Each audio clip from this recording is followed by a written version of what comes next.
Hey guys, just wanted to give you a bit of an update following on from the situation we had with the leaking window.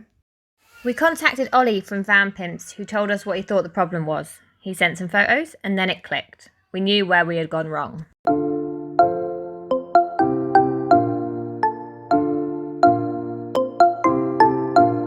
So basically, inside the windows there are 3 drainage ports, and you can see just here, it's just where I've taped up.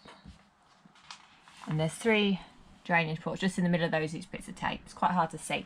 But anyway, when we put in the windows, we didn't quite realise what the purpose of these drainage ports were. We didn't even look.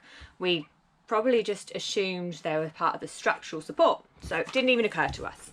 So anyway, what happened was, if I just nip outside and show you, is we put on a bit of silicone Sikaflex around the top of the window, the sides and the bottom, which, as you've guessed it, blocked up these drainage ports. So we were faced with a bit of a problem. Basically the water was then coming in, it had nowhere to escape to. So that's what we'd done wrong. Luckily it was quite an easy fix. All we needed to do was get a knife, standing knife, and just really pick away at that silicone. Just take it off and clear away the drainage ports.